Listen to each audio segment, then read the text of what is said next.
I'd like to see more than rhetoric. I wish that I could feel in their hearts that that's exactly where they were going. And it's got nothing to do with disliking people who are coming into this country. It's got everything to do with the rule of law. Does anybody understand that? All right, he got a little heated last night, and joining us live from Durham, New Hampshire is Colorado Congressman and Republican presidential candidate Tom Tancredo. Good morning to you, Congressman. Good morning. Good morning. Hey, I like the sound of that. That sounded good. Yeah, well, that was one of your shining moments last night. Of course, illegal immigration has been something that you've been very staunch about. And basically, you were calling out the other candidates last night by saying, hey, when the wind blows in the right direction, you guys are nowhere to be found. Suddenly, it's the topic, it's a hot topic, and you're talking about it now, right? Yeah, absolutely. I mean, and I'm glad they're talking about it. Don't get me wrong. We spent the first 25 minutes of the debate last night talking about immigration. That is wonderful, and I'm very pleased. It's just that how can you believe what they say if, in fact, just a few weeks ago or months ago, they were completely on the other side of the issue? I mean, Mayor Giuliani ran a sanctuary city.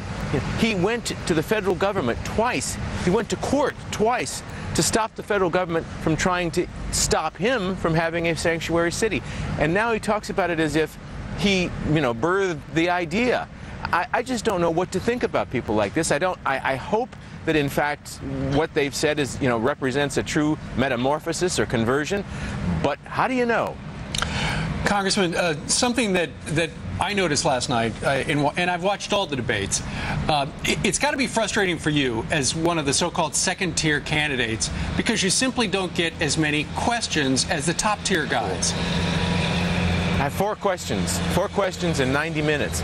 And the first one didn't come for about 35 minutes. And it is enormously frustrating. And, I try to do my best, of course, and because you've got such a small, I got 1 minute in order to make your bones, so to speak. And it's very frustrating. Well, you stand there, you feel like you're a ninth grader raising your hand going, hey, please let me talk, let me talk. Let me ask you this, Congressman. Do you have a suggestion on how to make it better? If you got 10 guys up on the stage, how do you do it? Well, simply by spreading the questions out a little more fairly. They don't all have to go to Rudy and Mitt. I mean, I know those are the big guys on the turf, and that you want to start a little action between them.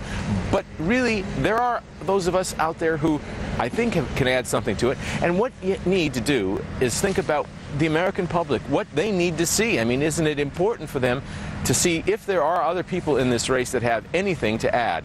And I think there are, and I think I'm one of them, and I just wish that I had an opportunity to do that. But I really appreciate being here this morning, by the way. It's great to have you. And we know exactly where Tom Tancredo stands on immigration, and right now he's standing live in New Hampshire. Thank you, sir, for joining us live.